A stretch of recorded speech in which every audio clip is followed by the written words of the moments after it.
why they should release nonviolent offenders and some violent offenders too.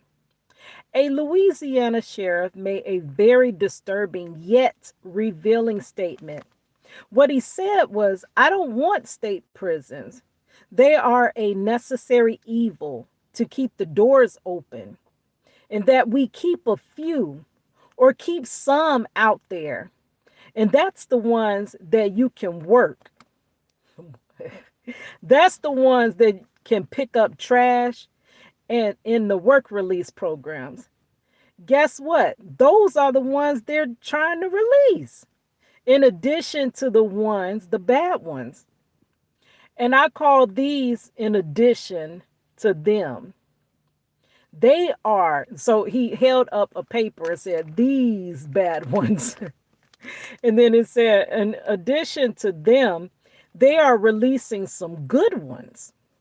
We use, look at the word use, that, that we use every day to wash cars, to change oil in our cars, to cook in the kitchen, to do all that we were, okay, it says to do all that where we save money, where they're going to let those out. And we use them in the work release program. He said use so many times, girl. When I heard, okay, let me see. He goes on. He said, we use them in the work release program. They're going to let them out. And they're saying that they could take a little worse. We could take a little worse criminal because we're going to loosen up the standards. You can use them to see instead of someone like with 4 years, like in their sentences, working in a factory somewhere. Now they're going to say, we're going to let you use somebody with 5 years. I'm not doing that. Now, I don't know what the difference in 4 and 5 years is, but he basically saying nonviolent offenders, he wants to keep them in prison because they use them. They use them to change their oil, to cook, and to pick up trash. So they want them in prison for that reason. And he don't want to use nobody with 5 years, I guess, or more. Okay. When I heard he said that, to me it sounded like when someone makes a comment that's supposed to be private, but it wasn't because there was a live mic in the room, unbeknownst to the speaker.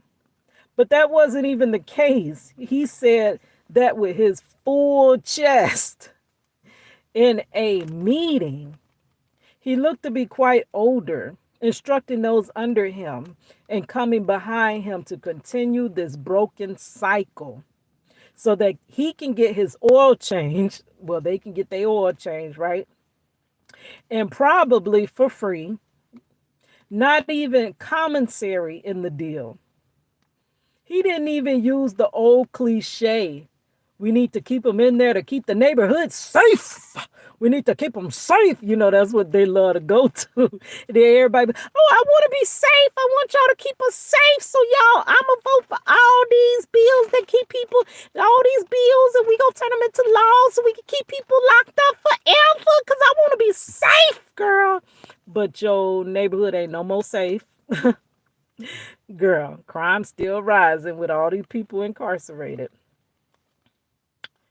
Most of y'all that have known me for more than a few minutes know my story and where I stand on this issue. But for those that don't, let me introduce myself, girl.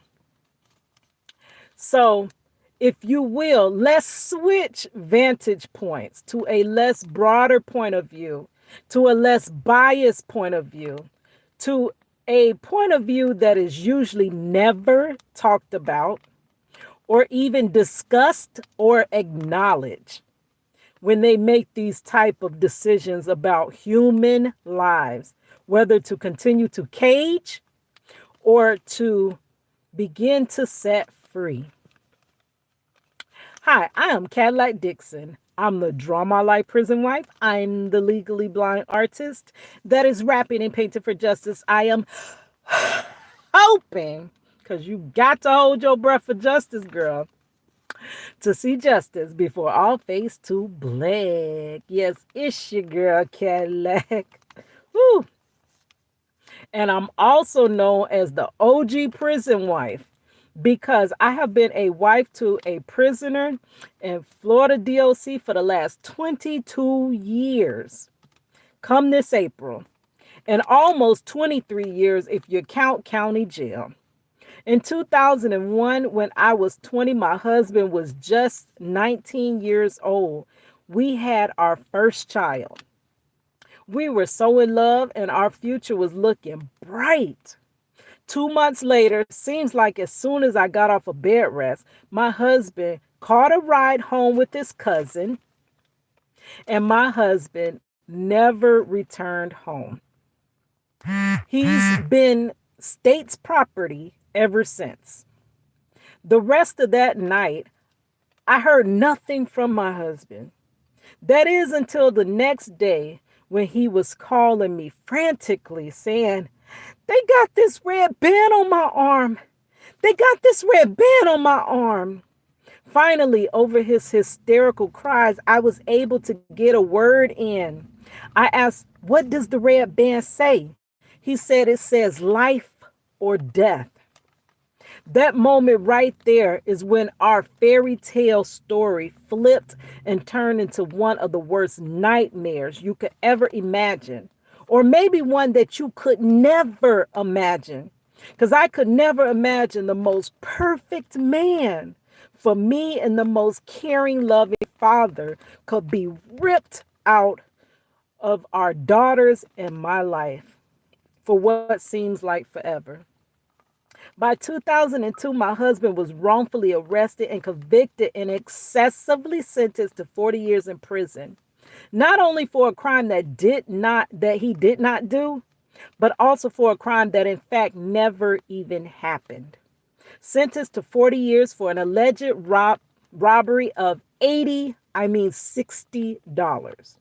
And the reason I say 60 is because when the alleged victims of the alleged armed robbery first wrote their sworn affidavits for the officers, they alleged that my husband robbed them of $80 at G Point, with the weapon that starts with a G. Once my husband was searched, he had only $60 of his own money on him. When the officer realized that the amounts alleged to be robbed and the amount the officer found on my husband did not align, the officer gave the alleged victims their sworn affidavits back and told them to cross out 80 and then write in 60 so that the money could align, and then the officer could proceed with wrongfully charging my husband of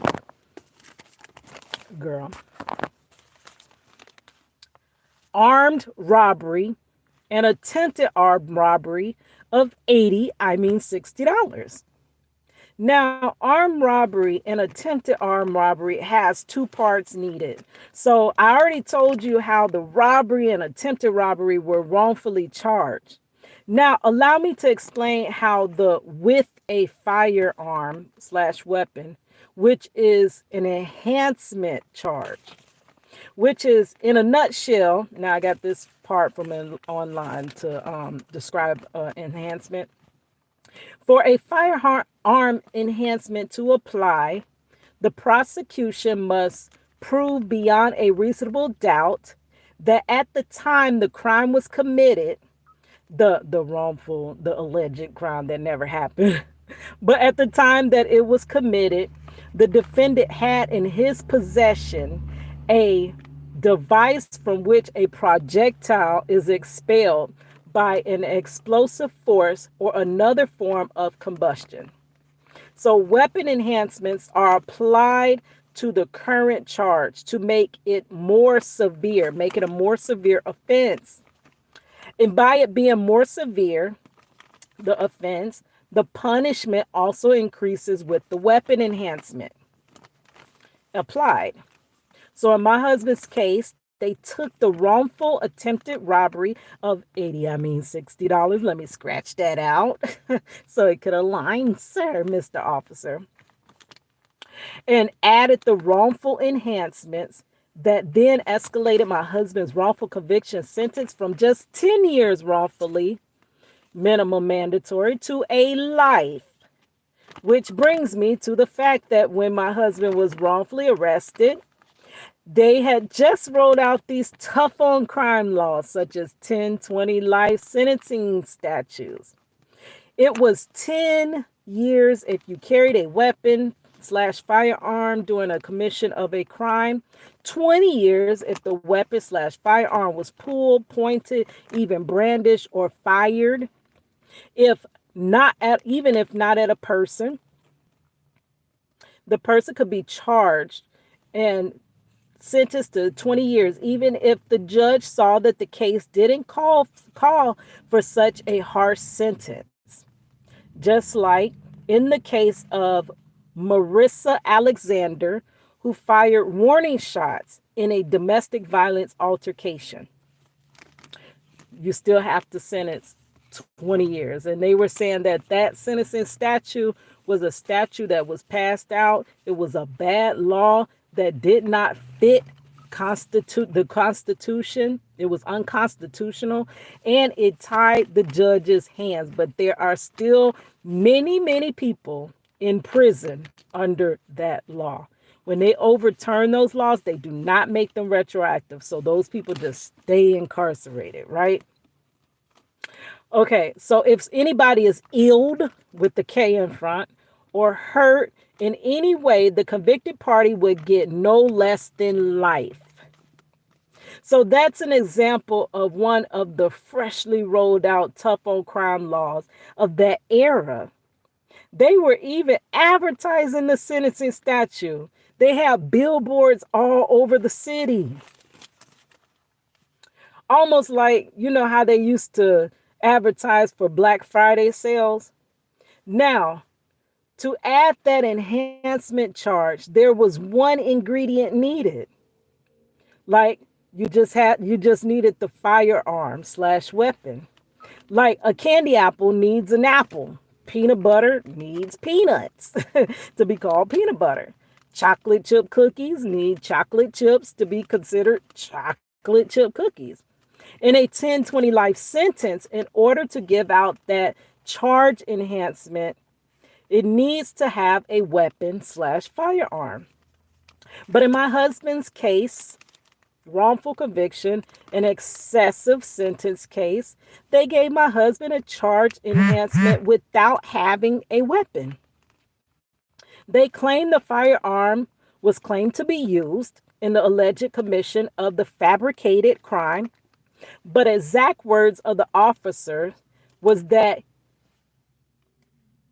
they had alleged the victims changed their, that had the, I'm sorry, of the officer that had the alleged victims change their sworn affidavits. So he's already dishonest, right?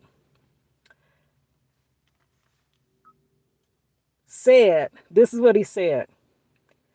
We gave good search, but we didn't recover the firearm, which if indeed there was a firearm that my husband did have, when he was arrested, there would have been no possible way the firearm couldn't have been recovered.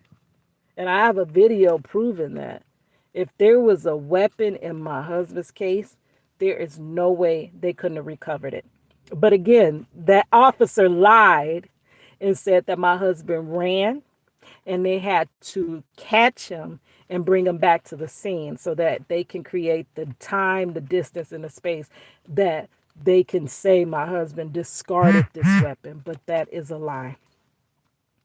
Yes. Okay.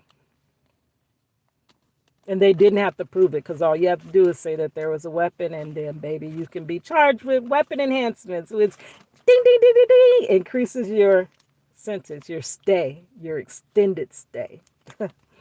Okay.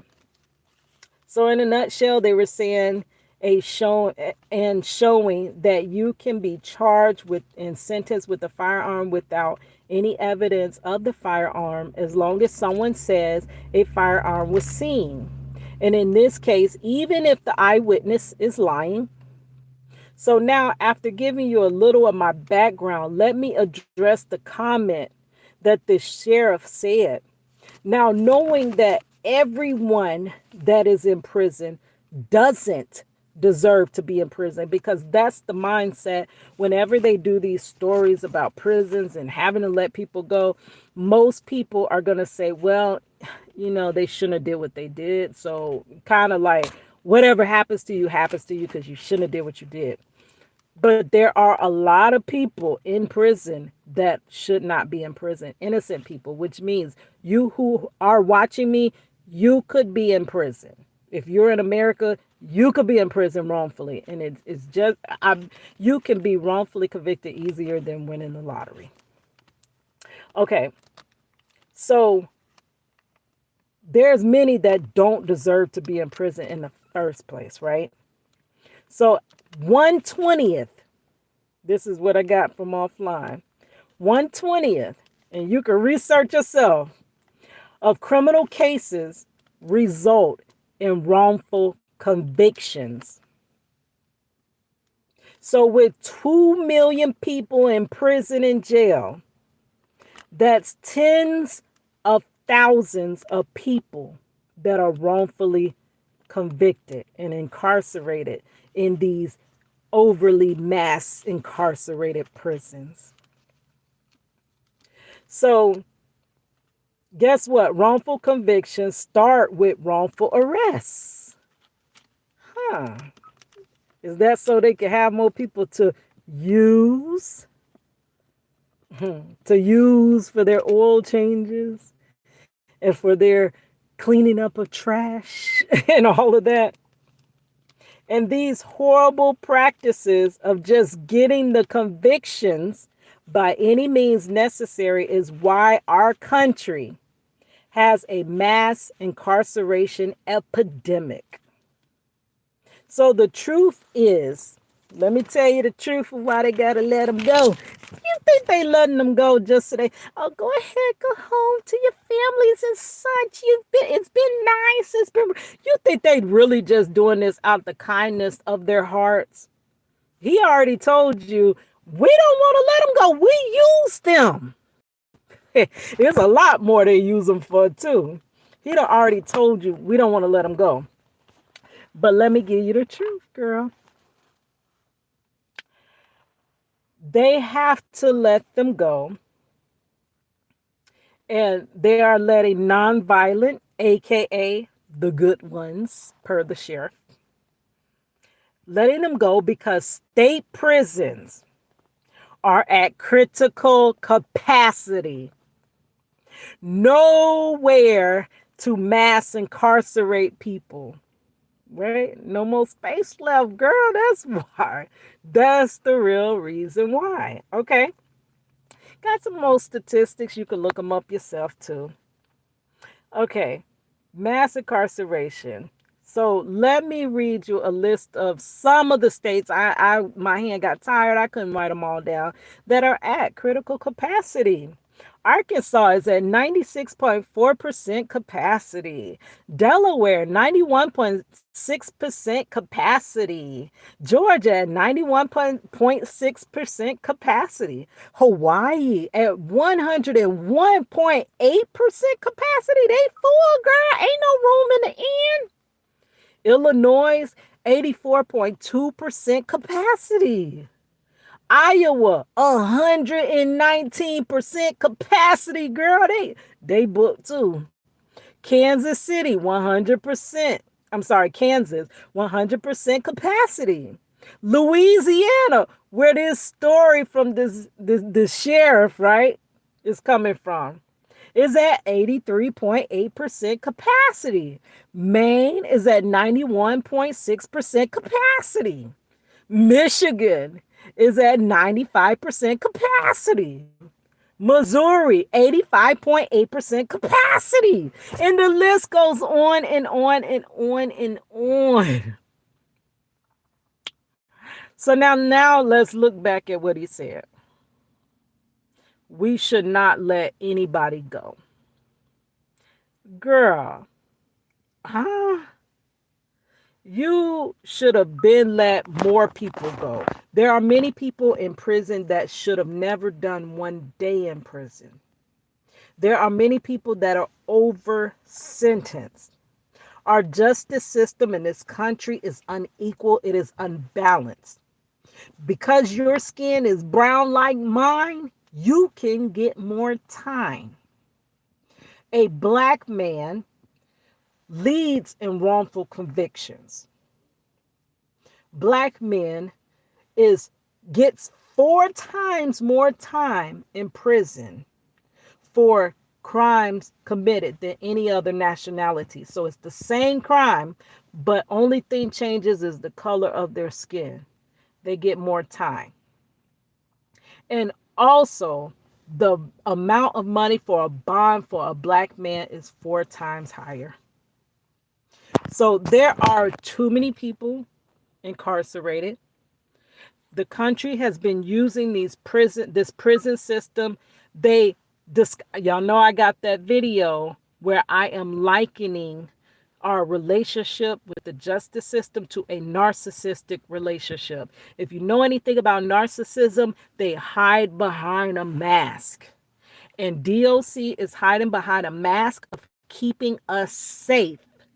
They tell us that they're keeping us safe, and we, through fear, support anything to incarcerate because we got to be safe. But if you look around, our neighborhoods are not more safe, and we got a mass incarcerated, and we really can't hardly incarcerate more. What they're planning is to build megaplex prisons that can house way more people and could be ran on way less staff. Less staff means less programs, less rehabilitation, less of everything, more of just sitting on a shelf.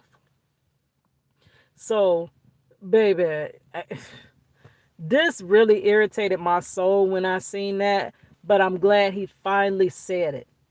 Because usually what they would do is say it and say, oh no, I didn't mean it like that. He said it flat out how he meant it. Don't let them go because we used them. All right, guys. It's your girl Cadillac.